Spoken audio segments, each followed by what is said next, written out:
So step number 1, decide to develop the habit right now, the habit of focusing on what's right in your world instead of what's wrong. The habit of focusing on what you do have instead of what you don't have in a situation. And as basic as that is, and as well as you know it, you gotta make it a habit. Because those habits form the chain of your ultimate character, of who you become and how you end up living your life. We've got to condition ourselves, because if we don't, we'll go back to the automatic state that most people live in today's society. The way to develop the habit is to go on a mental diet. I did this several years ago. As positive as I was going through unbelievable pain at the time. I'd had some major disappointments, some frustrations. I felt like I'd given it all. But what turned me around is one day I picked up this book called The 7-Day Mental Diet. It was a little tiny little booklet. And all the booklet really did was, for about 12 of the 14 pages, it challenged me to really see if I could really truly, for 7 days, live my life without one negative thought.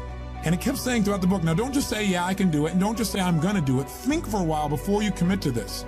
Don't actually commit unless you're really gonna do it for 7 straight days, no matter what. It doesn't mean you don't have a negative thought. It just means that if you have a negative thought, you don't speak it.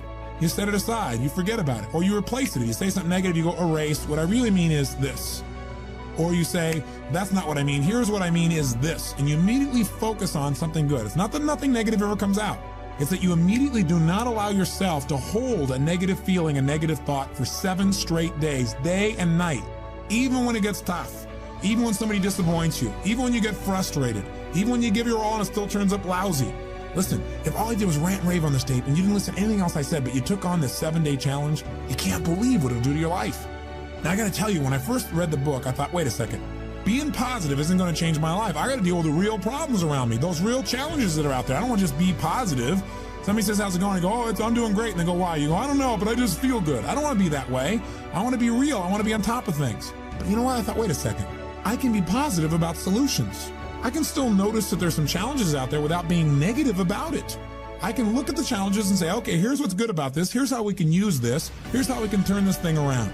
And continue to focus on that. So I took on the challenge for 7 days, changed my life.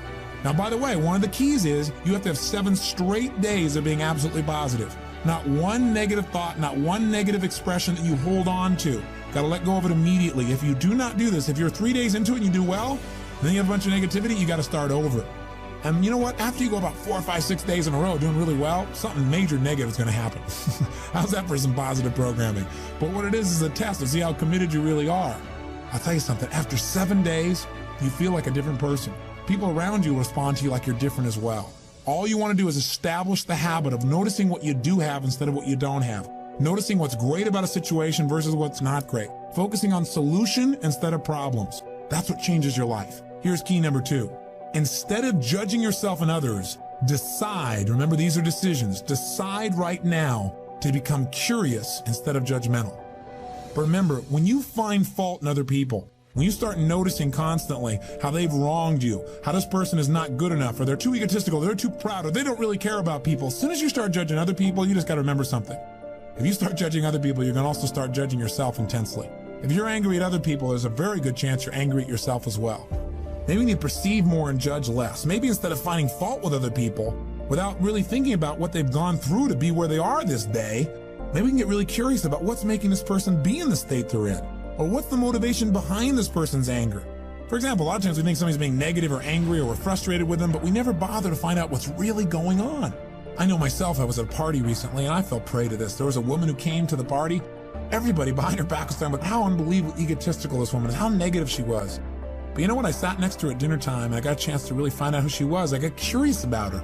And I began to find out about all the pain she'd been through in her life. When I realized was this woman was just barely hanging on to her life.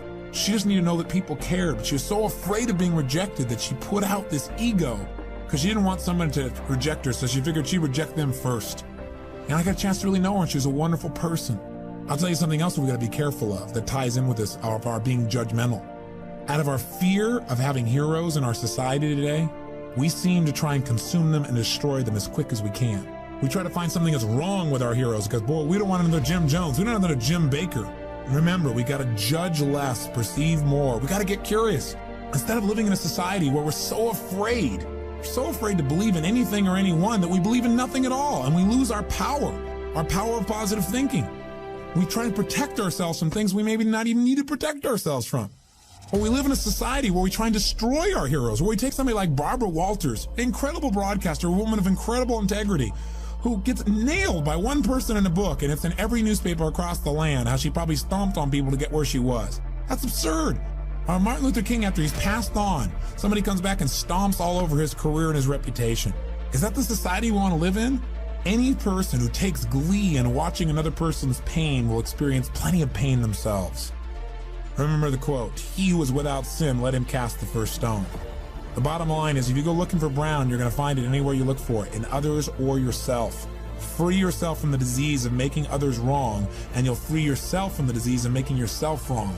You have a lot more energy to create solution instead of problems. It's part of the power of positive thinking instead of falling for the destructive power of negative thinking. If you want to get curious, just ask yourself, what do I like about this person? Wonder what's going on with this person that would make them feel this way. How could I help this person? As you ask these kinds of questions, you may learn something about how human beings operate, about their motivations, maybe even some things about how to support yourself as you try to support others. Remember, get curious instead of judgmental. Here's key number 3. If you really want to develop the power of positive thinking as a habit, as a lifestyle, as a strategy for success, then decide right now to find something to appreciate from any seemingly negative person or situation, and develop the habit of giving compliments. See, if you really want to have some more positive feelings in your life, you got to keep focusing on what's right. You got to get curious. And most importantly, you got to find something to appreciate even in the tough times. Because in reality, as we've talked about so often before, the toughest times in your life sometimes provide you with the real resources to change your life.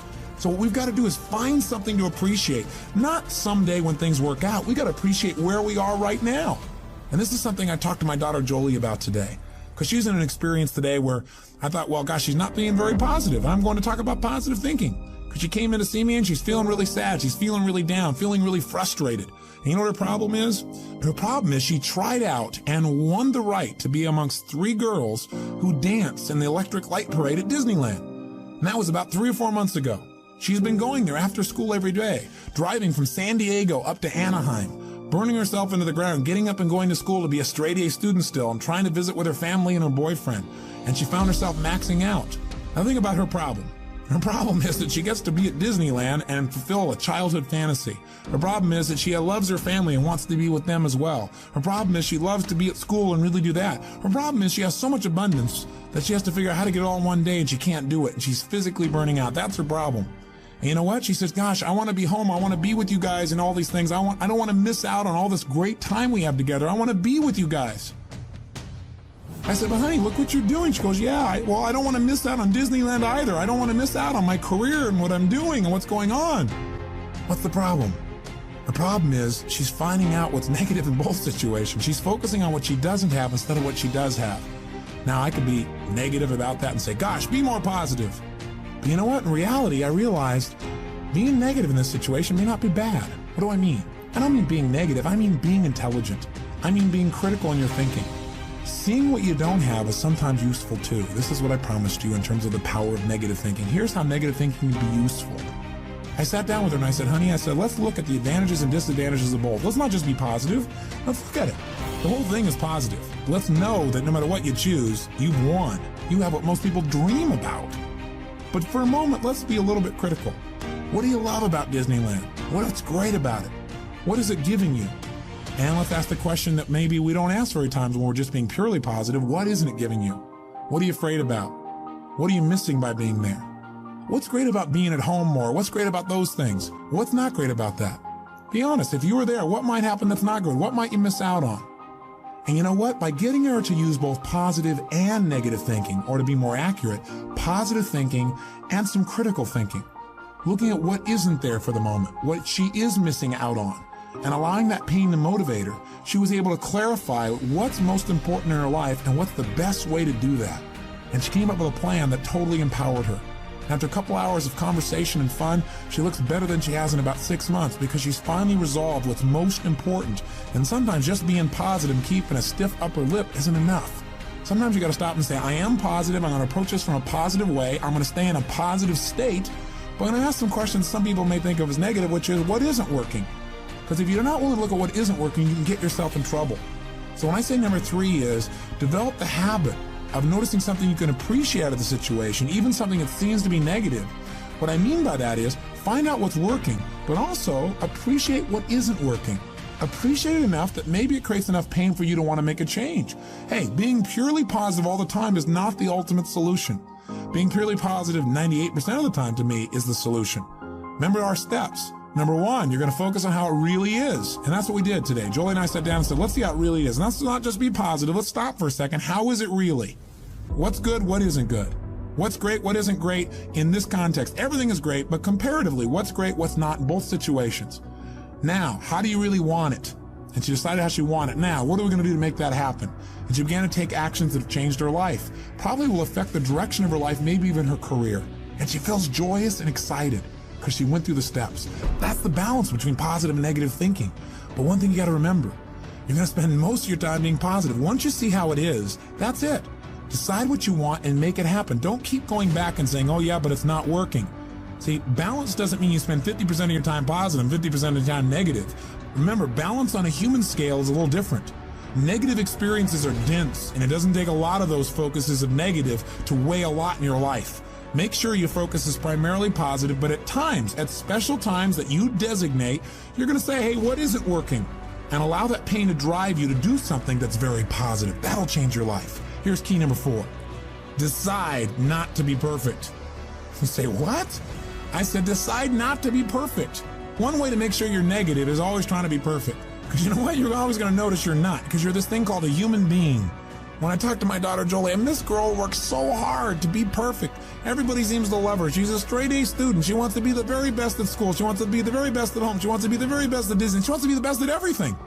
And I'm trying to be the best constantly. In the past, she always noticed what wasn't perfect, and that created pain. So you can't do that. You're gonna screw up.